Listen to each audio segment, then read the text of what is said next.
Hola, ¿qué tal? ¿Cómo están? Bienvenidos a un nuevo programa de Promover Salud, estrenando casa. Estamos por América Tucumán y también por Canal 5. Vamos a compartir, como siempre, las entrevistas con los profesionales de la salud y vamos a mostrarte todas las actividades de Fundación Boreal. Acompáñanos, que así nos presentamos.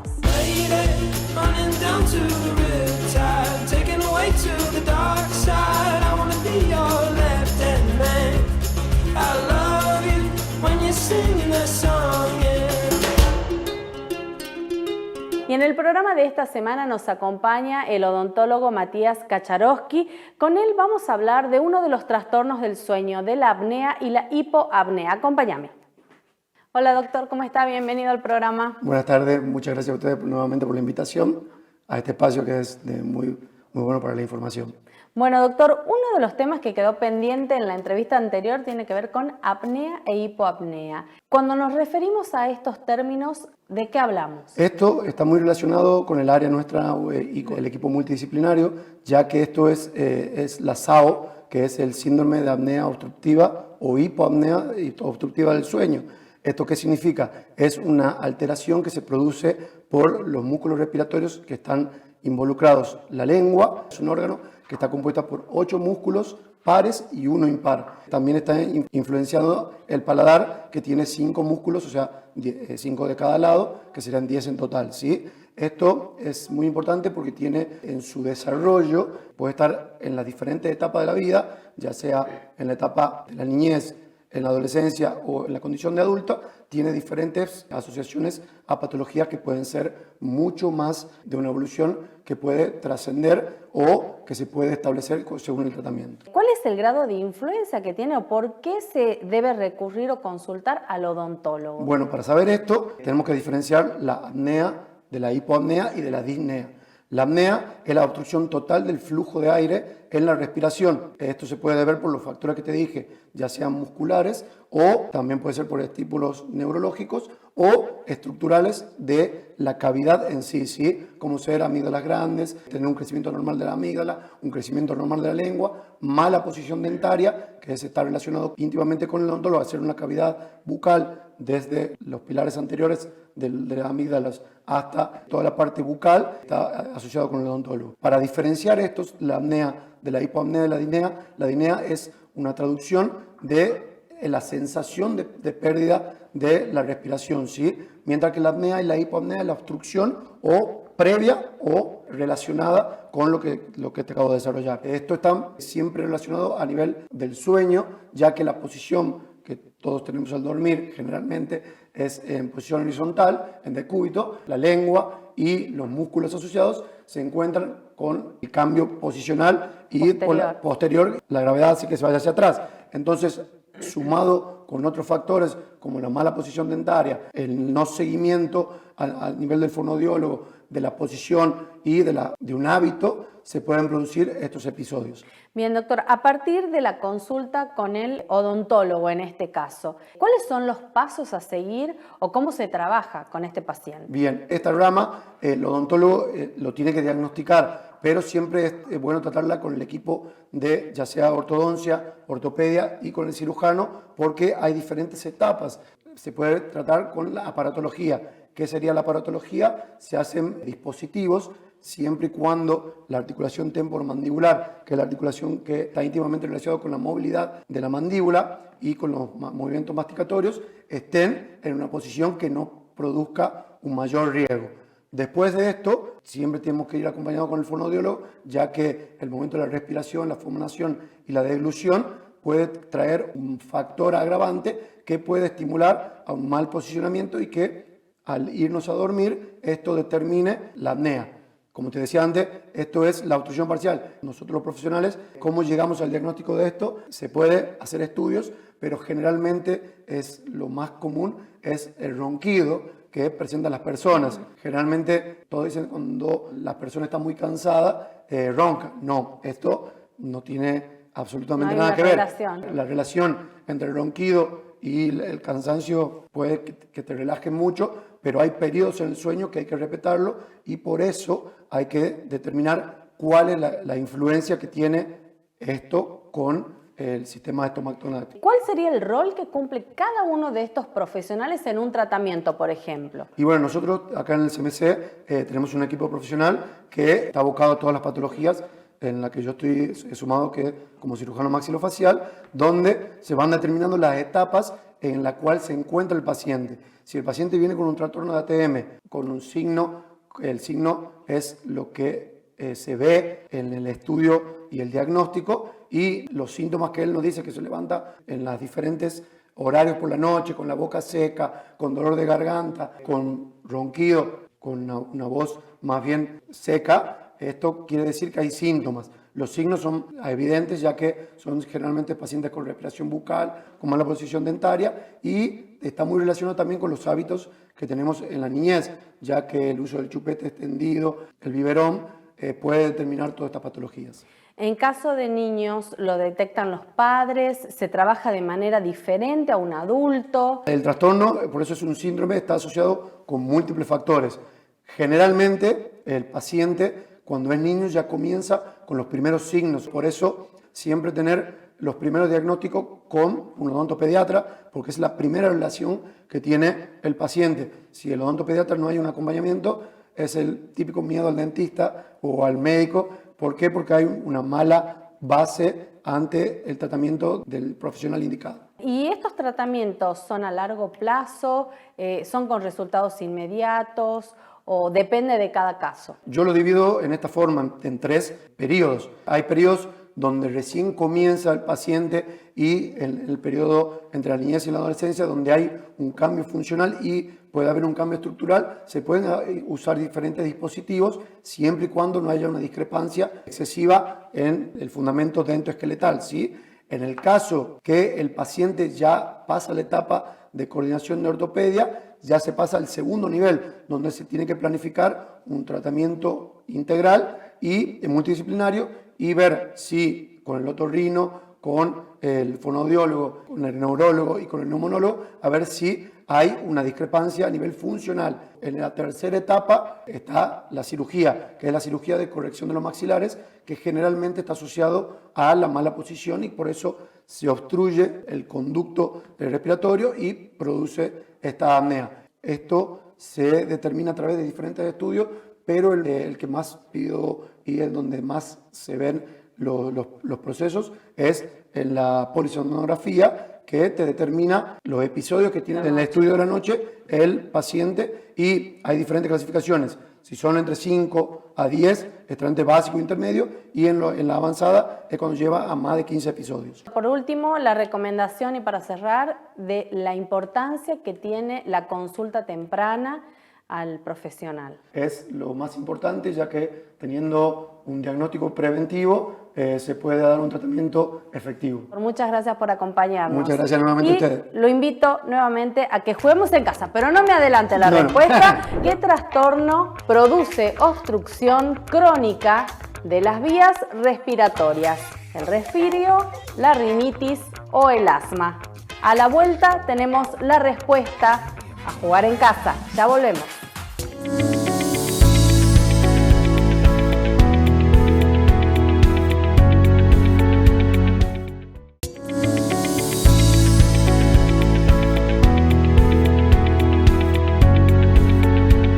Y ahora sí vamos con la respuesta de nuestra trivia para todos los que estuvieron jugando en casa. La respuesta correcta es asma. Es una enfermedad pulmonar crónica caracterizada por la inflamación de las vías respiratorias. Y es momento de presentar a nuestra invitada. En este segundo bloque vamos a compartir una entrevista con la doctora Paula Navarro. Ella es médica pediatra y vamos a tratar un tema dedicado a los niños. Vamos a hablar de la obesidad infantil. Acompáñame. Hola doctora, ¿cómo está? Bienvenida. Muchas gracias de nuevo por la invitación. Y hoy vamos a hablar de la obesidad infantil. ¿Qué tema? ¿Qué tema? Porque cada vez se ve mucho más. Sí, esa es la tendencia, no solo acá en la provincia, en el país, a nivel mundial. Hablando un poco de estadística para que uno más o menos entienda, en el año 1990 la Organización Mundial de la Salud notifica que un 20% de la población tiene sobrepeso u obesidad. y en el año 2022 ya era de un 40%, o sea que se duplicó en poco tiempo. Entonces hay que poner especial foco en esta patología. Hoy en día se está entendiendo que cada vez eso trae complicaciones a largo plazo, que es lo que siempre uno tiene que enfocarse en realidad y entender que el problema puede ser que no se encuentre en el momento, pero sí lo tengamos a largo plazo. Me imagino que cuando hablamos de niños y de obesidad infantil, tiene que ver con hábitos que se empiezan a adquirir desde muy pequeñitos. Sí, es algo multifactorial. Sí sabemos que hay tendencia, puede ser hereditaria, uno tenga tendencia a factores de riesgo modificables como lo son los hábitos saludables, la alimentación, la actividad física y por supuesto la educación empieza en casa para poder tener conductas saludables y reconocer que hacerse cargo de la salud puede ser hasta incluso divertido, jugando, aprendiendo a cocinar y teniendo en consideración de incluir a los chicos para poder adquirir esos hábitos y cuidarlos a largo plazo. La escuela también ocupa un rol muy importante. Sí se ha visto una tendencia en los últimos años, más o menos de lo que es el kiosco saludable, donde uno le da opciones, prevenir la obesidad infantil o el sobrepeso, que muchas veces uno dice que el peso es lo más importante y en realidad es uno de los parámetros que uno tiene que considerar en tema nutricional, porque no me habla mucho de la composición corporal, hablando de nutrición, y nutricionalmente cómo está el niño son otros factores y hay otras medidas que hay que tener en cuenta. La escuela tiene que plantearse bien y poder poner en práctica hábitos saludables que obviamente uno los tiene que fomentar desde antes. Sacando los hábitos, ¿cuáles son los otros factores que pueden influir en la obesidad infantil? Hay ciertas patologías, que eso ya por supuesto es un capítulo aparte, endocrinológicas, metabólicas, que se pueden detectar desde temprano, por eso es importante siempre recalcar el control del niño sano para ir detectando algunas patologías que pueden predisponer a la obesidad. Eso ya sería otra base, un factor ya no tanto modificable, sino tratable. Cuando un niño ya presenta un grado de obesidad, ¿cómo se trabaja desde el consultorio para revertir esa situación? La verdad que es una consulta que hay que sentarse y explayarse un poco con la anamnesis, detectar factores de riesgo o tendencias o más que nada la dinámica familiar, o cómo se relacionan con la comida, porque muchas veces uno tiene abuelos, tiene tíos, tiene gente en el contexto familiar que usa premio-castigo con los alimentos y por ahí hay que tratar de sacar ese componente emocional. Son como uno de los factores para ir detectando cuáles son las conductas que tiene la familia, si es un momento familiar, si es un momento de paso, si es un momento que les parece importante o no. Doctora, hoy otro de los factores que me parece que es muy importante tiene que ver con la tecnología. Genera ese sedentarismo que por ahí antes no se lo veía tan marcado. ¿Cómo se trabaja desde ese lugar? La exposición a pantallas es un capítulo aparte, pero sí predispone a alteraciones en la atención, de la conducta, trastorno del aprendizaje, incluso del habla. A veces pueden tener ciertas tendencias que no lo tendrían si estuvieran en exposición en la pantalla. Cada familia es única en un mundo y uno sabrá por qué los pone frente a la pantalla, pero sí es un factor que tiende al sedentarismo, que uno se tienta también, uno como adulto me refiero, que tiene que hacer otras cosas. Y la pantalla sí es un factor también por inercia, uno lo siente frente al televisor, come, mastica y no mide realmente la porción, que también es otra estrategia, que es limitar porciones. ¿Cómo se trabaja desde lo emocional y medicinal con el niño? Porque me imagino que no es de la misma manera que con el adulto, con el papá o la mamá que acompaña. Sí es un trabajo multidisciplinario, la parte de salud mental es importante, por ahí es difícil reconocer que uno necesita, pero los colegas de salud mental son los que nos dan herramientas para poder enfrentarnos a esos momentos de bullying, baja autoestima o que uno se siente, abuelas, tías, o siempre hay alguien ahí que señala que el paciente está o la paciente está con sobrepeso, que como engordado, ay, que por qué come tanto el chico, ay, por qué no le ponen unos límites. Hay que sentarse con la familia y explicarle que es un trabajo en equipo de ellos, que hay que concientizarse de la importancia porque no es solo en el momento, sino a largo plazo. Enfocarse que es más un tema de salud y no tanto de estética. El menor de 10 años, 5 años no entiende mucho de eso y crece a veces con ese discurso de que está gordito y que no le gusta cómo se ve o cómo se relaciona con los demás o que lo condiciona a uno sin querer muchas veces cómo se desenvuelven en los ambientes donde él se mueve. El proceso de recuperar a ese niño obeso en cuestión de hábitos saludables, a nivel nutricional, ¿son procesos largos? ¿Es más difícil trabajar con un niño? Es más difícil porque el adulto tiene que acompañar y tienen que entender por qué uno lo hace. No se trata uno de enfocarse en bajar de peso, sino en adquirir esos hábitos y ya tomarlos como estilo de vida.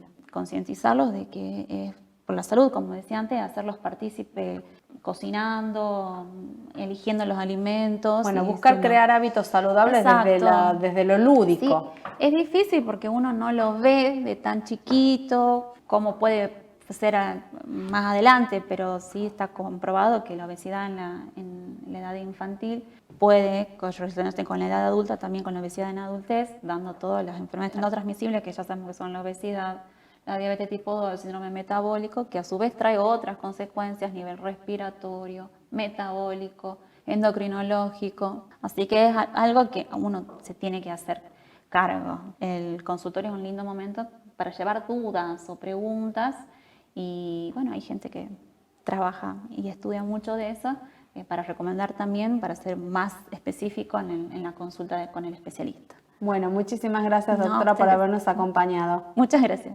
¿Y qué le parece si vamos y jugamos en casa? ¿Cómo se llama el proceso ante una infección en la que se produce anticuerpos? Respuesta inmunológica, neuropatía o apendicitis. Jugamos en casa, nos vemos a la vuelta.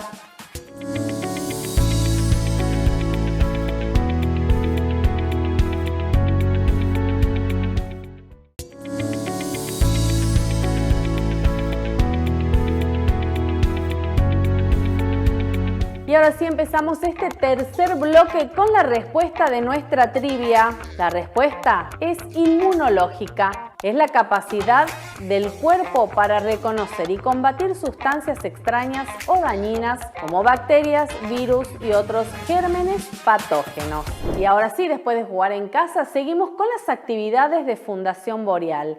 Esta primera acción tiene que ver con una visita de nuestro colectivo sanitario ACAS Pinchango. Como iniciativa de nuestro programa Promover Salud, se llevó atención médica integral a alumnos, padres, la comunidad en general y a los empleados de la Citrícola San Miguel.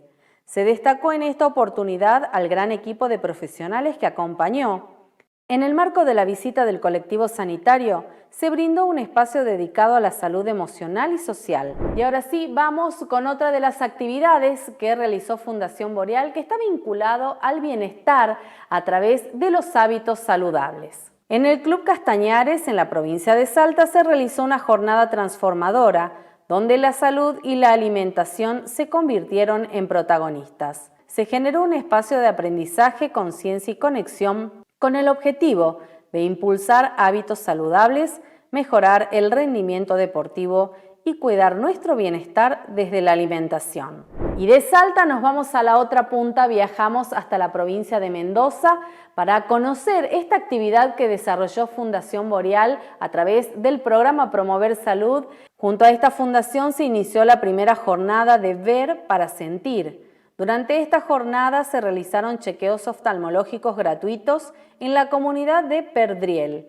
Además, se generaron espacios de escucha, prevención y reflexión sobre el consumo problemático.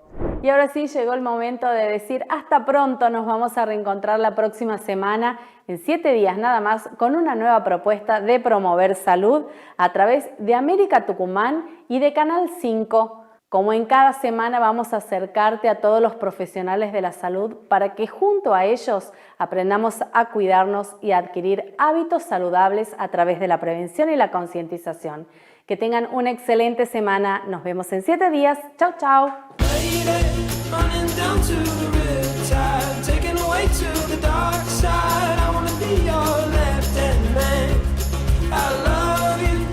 Singing that song.